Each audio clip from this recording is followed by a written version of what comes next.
মুসলিম বন্ধু, তার নাম জাভেদ, বনেদি বাড়ির ছেলে, আর দেখতে খুব সুপুরুষ। স্কুলের পথে একটা ফরেস্ট পড়তো, ওই প্রায় 1 কিলোমিটার বিস্তৃত ফরেস্ট। আমি স্কুল থেকে ফিরতাম যখন, তখন সেই রকম সময় একদিন হঠাৎ ওই বনের পাশে দেখি খুব সুন্দরী একটা মেয়ে।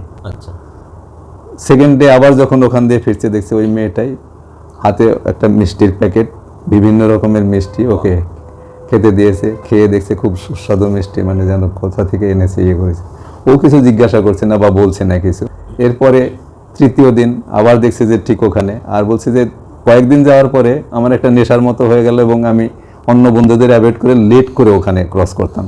মিষ্টির প্যাকেট রোজ প্রতিদিন মিষ্টি খেয়ে, আর ওর সাথে ওই ইয়েতে খাওয়া দাওয়ার পরে বলছে আমার চেহারার মধ্যে একটা গ্লেজ এত বেশি এসে গেল, আমি নিজেই অবাক হয়ে যেতাম আয়নায় দেখে নিজেকে। এইভাবে কিছুদিন চলার পরে বাড়ির লোকেরও একটু মানে বাড়িতে খিদে পেত না, ভাবছে যে কি হলো ওর। তারপরে ওকে বলেছে তোকে স্কুলে যেতে হবে না এখন কিছুদিন। কদিন পরেই ওর বাড়ি মানে ওদের বাড়ির পাশ দিয়ে, যে ও যে ঘরে পড়াশোনা করতো সে পাশ দিয়ে একটা রাস্তা ছিল, জানলা দিয়ে এসে ওই মেয়েটা দাঁড়িয়ে ওই স্কুল ছুটির টাইমেই আর কি, মানে ইশারা এরকম মানে ইয়ে করছে যে কি হলো তুমি যাচ্ছ না কেন করে। ওই দেখতে দেখতে ঘরের থেকে মন্ত্রমুগ্ধের মতো বেরিয়ে চলে গেছে বাইরে।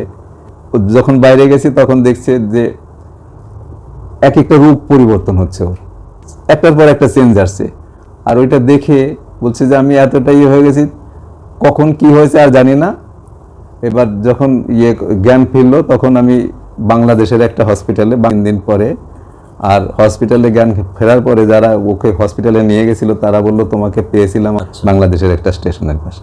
বাড়ির ঠিকানা পেয়ে ওর যখন জ্ঞান ফিরেছে, তারপরে বলার পরে ওই বাড়ির ঠিকানা পেয়ে সেখানে টেলিগ্রাম পাঠিয়ে ইয়ে করে তারপরে ওকে নিয়ে এসছে, এবং নিয়ে এসে ওদের বাড়ির লোকেরকে তখন বলেছে সব কিছু যে কী হয়েছিল। শুনে তাদের বিশ্বাস যে এটা জিনপরির ঘটনা।